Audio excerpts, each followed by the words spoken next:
Christians mark triumphant entry of Jesus Christ into Jerusalem. Electoral Commission releases timetable for election 2016. And 5 African countries go to the polls as Senegal holds referendum on reducing presidential terms.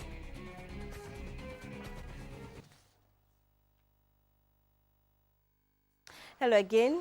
It's time to bring you news tonight, coming to you live on your all news channel GBC24 and GTV. My name is Akpene Avo Ajaja. Palm Sunday is a Christian feast that falls on the Sunday before Easter. On Palm Sunday, Christians celebrate the triumphant entry of Jesus Christ into Jerusalem. This is the week before his death and resurrection. Many Christians often celebrate Palm Sunday with a procession carrying palm branches. This represents the Jews who celebrated Christ's entrance into Jerusalem, shouting, "Hosanna to the Son of David."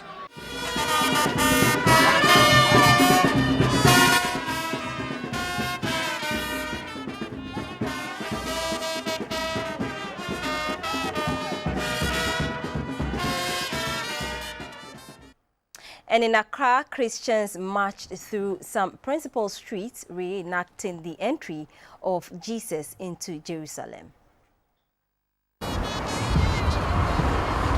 At the St. Paul's Anglican Church at Achimota, the congregation led a procession through the streets with their palm fronds singing and making merry, depicting the joyful entry of Jesus into Jerusalem.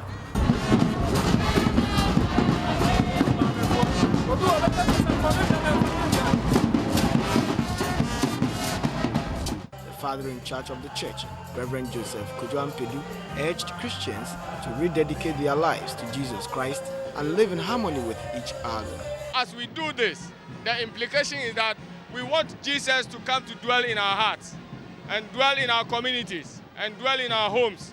And when Jesus Christ comes into your life, it means a change of life, a new way of life. You become a new being. And so the essence of all this is to remind us that we need to live for Christ. The message was not different at the International Deliverance and Prayer Ministry, as the man of God in charge, Apostle Paul Oko-Hackman, said the donkey Jesus sat on depicts the importance of every creation in the sight of God. At the Victory Bible Church at Awoshi, Reverend Kwekwa Nkoma noted that it is not worth gaining the whole world and losing one's soul.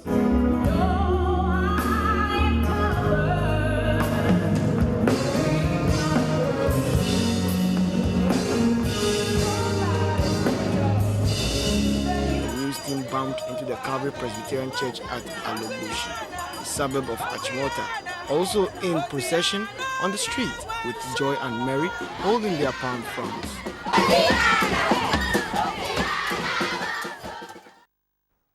In some more stories this evening, the Electoral Commission has released the timetable for election 2016. Limited voter registration starts from the 28th of April to the 8th of May. After this, voters' exhibition will be done in June. Filing of nominations for parliamentary and presidential contests is from the 18th to the 19th of July, while transfer of votes ends in September. The main election will take place on 7th November, and in case there's a runoff, it will be on the 28th of November 2016.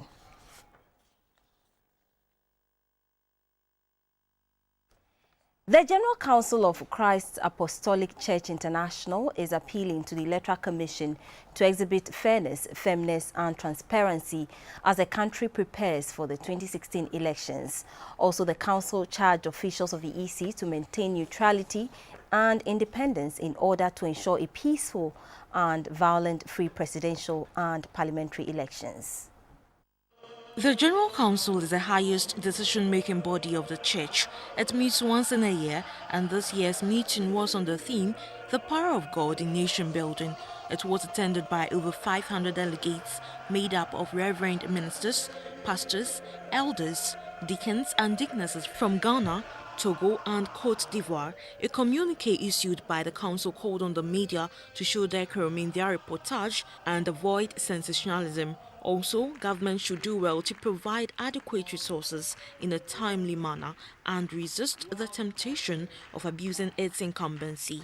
The chairman of the Christ Apostolic Church International, Apostle Stephen Amoeni, appealed to the religious bodies, judiciary, civil society, and the electorate to vote for people of integrity, proven abilities, and accept the final results in good faith. The banning of activities of all political vigilante groups by the police during the election is therefore highly commendable, since they could be a recipe for derailing the process. It is my prayer that the election shall be organized peacefully, devoid of acrimony, violence, and malpractices that have characterized many similar elections, especially in Africa.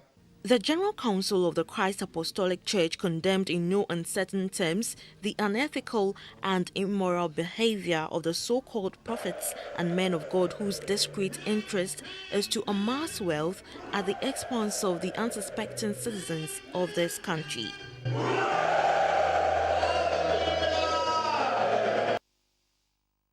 The rector of the Koforidua Polytechnic, Professor Smile GC, says there's a need to invest massively in libraries, laboratories, sporting facilities and accommodation for both students and staff. Professor GC made the call at the 50th anniversary celebration of the New Drabin Senior High School in Koforidua, the Eastern Regional Capital.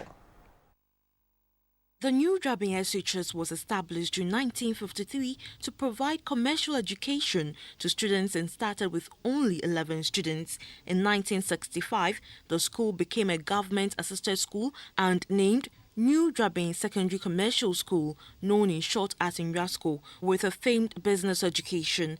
It currently runs courses in science, business, general arts, home economics, and visual arts. The Home Economics and Visual Arts Department showcased some of their works as part of the celebration. The New Drabin Municipal Chief Executive, Mr. Kwabna Otrekusi, said government will continue to provide quality education to improve upon Ghana's human resource. The rector of the Koforidua Polytechnic, Professor Smile GC, said the way out of Ghana's development is holistic education. It is an approach that encourages personal responsibility and entrepreneurship and promotes positive attitudes towards learning and the development of essential skills. The headmaster of the school, Mr. Daniel Kweku Atakra, says the teachers have been compelled to live outside the school compound and this is affecting teaching. The staff, we have a lot of them in town, and if they are on campus, it will help to ease the supervision of teaching and learning. Hard-working students and staff who have distinguished themselves in the various subjects were awarded. Now back to a Palm Sunday celebration, and some churches in Tema also mark the day.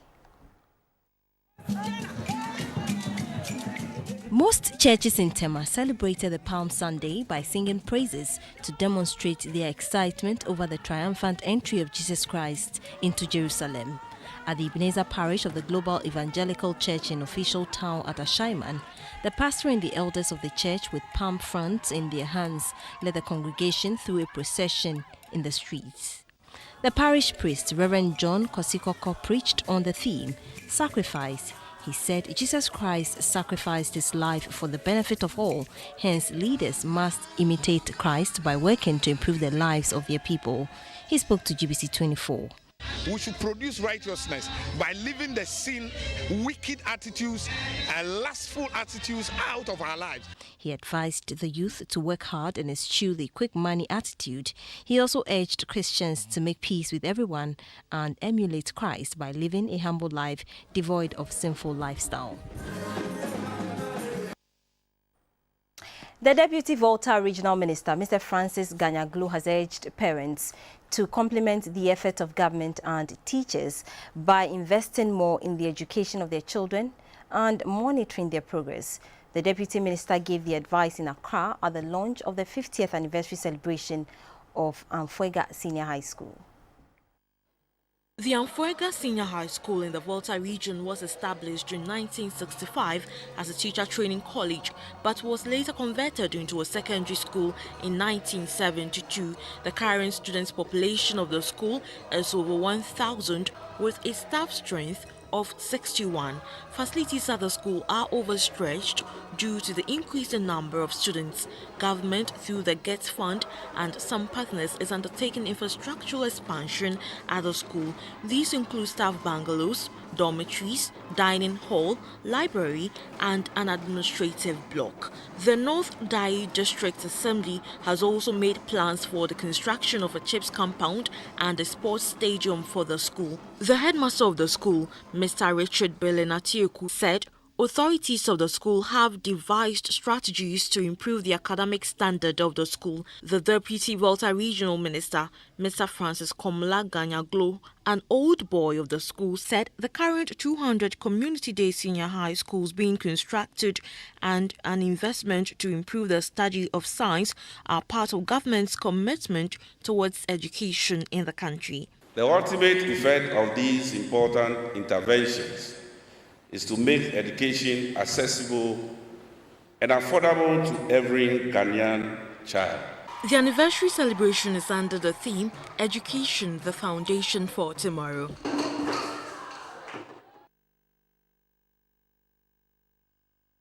The flag bearer of the New Patriotic Party NPP, Nana Akufo-Addo, says he is deeply saddened and distraught by the news of the death of his lifelong friend, Jake Otanka-Obechebi-Lamte, which occurred in the early hours of today in London.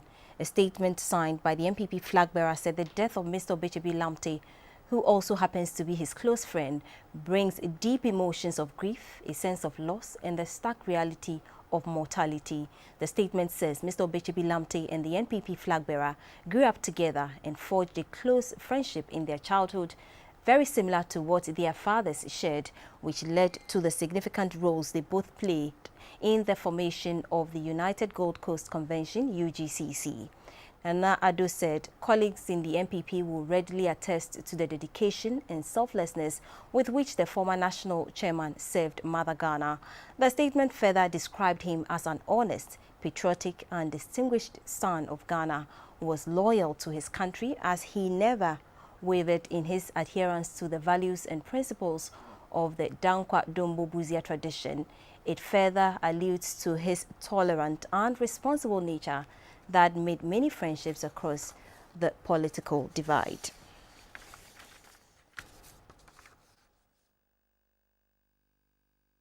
Meanwhile, the Deputy General Secretary of the NDC, Mr. Kokwanyu, has described the passing of former national chairman of the NPP, Jake Obechebi-Lamte, as shocking and a great loss not only to the NPP but the NDC as well. In an interview with Radio Ghana, Mr. Nyidoho praised Mr. Obechebi-Lamte for his contribution to the entrenchment of multi-party democracy in the country.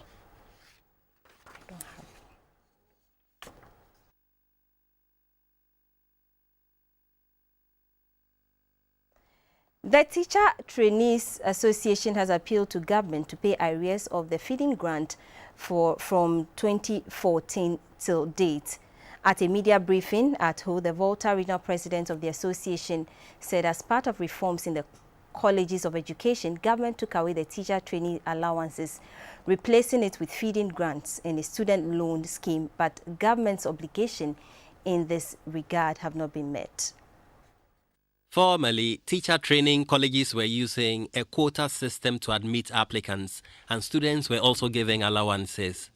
With the introduction of reforms, government scrapped the quota system, replacing it with allowances and a feeding grant students loan scheme. According to the Volta regional president of the association, Derek Elikem, the feeding grant has been in arrears since 2014, and this is affecting the students' studies.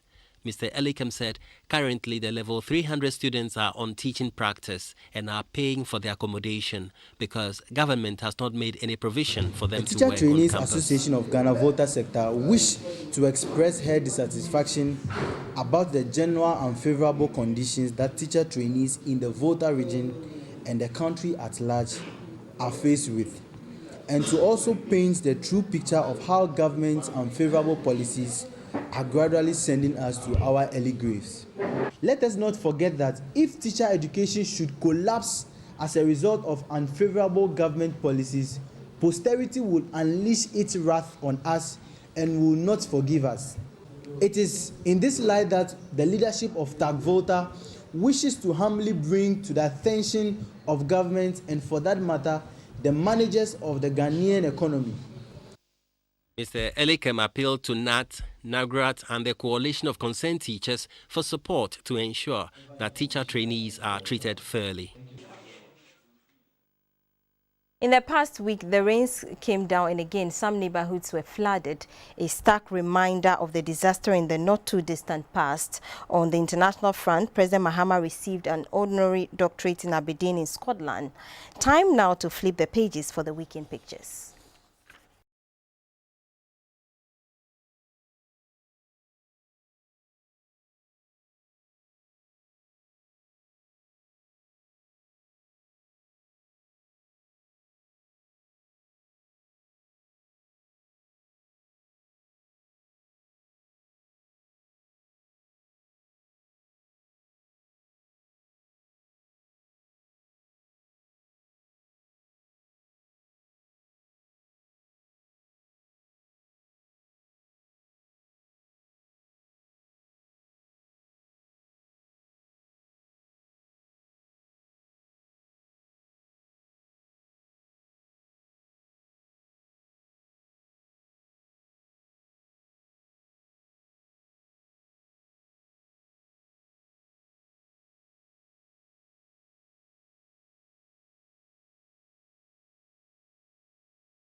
We'll be right back.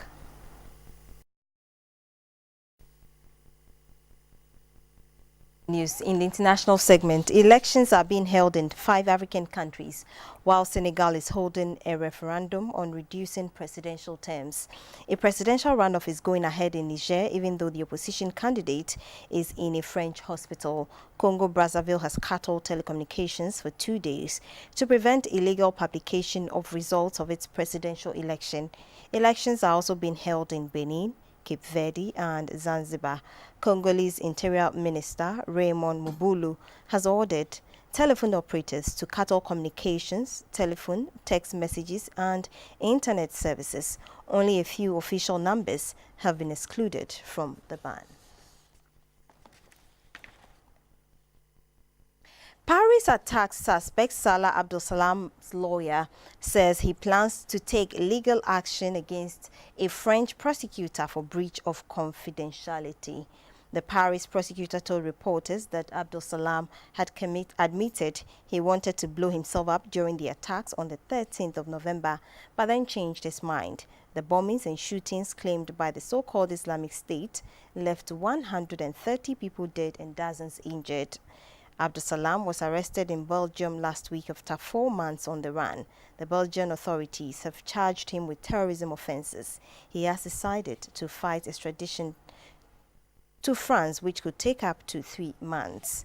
Abdulsalam's Belgium lawyer says his client is cooperating with the authorities.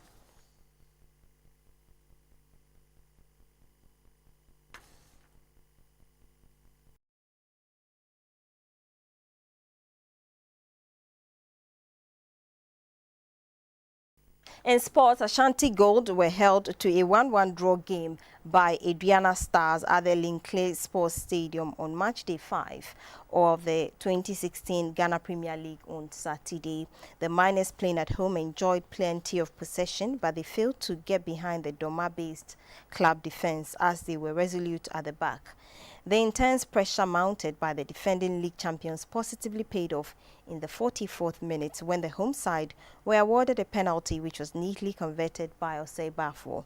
The goal then triggered the away side to come out from their shell, and they kept on probing for the equalizer. However, late in the game, they hit the home side with a punch as Bright Ejay's overhead kick found the far corner, with the game ending 1-1. The result means that Ashanti Gold have recorded their 4th consecutive draw after winning their opening game, while Aduana Stars have picked 4 points in 5 league games.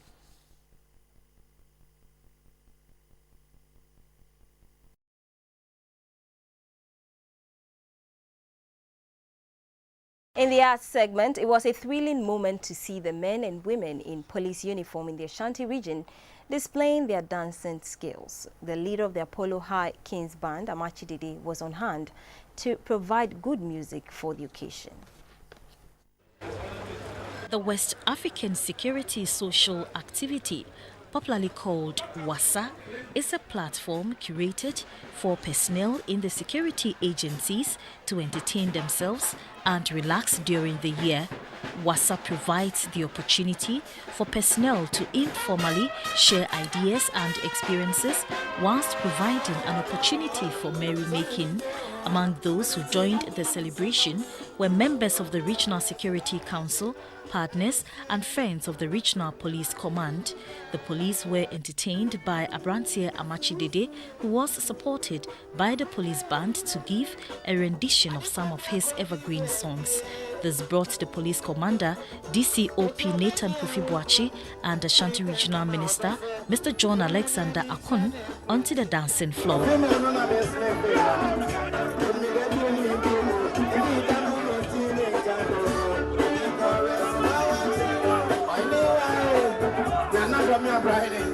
Some police were honored for distinguishing themselves in the year under review. The overall hard-working personnel award for 2015 went to Detective Sergeant Solomon Ochri. The Regional Police Commander, DCOP Kofi Boachi, also cut a cake donated by VIP Transport Company in helping to fight crime in the region. And that was the news. Thanks so much for watching. We'll be back at 10:30 with a late edition. But coming up is Talking Point, and they will be discussing women in agriculture development. Do stay.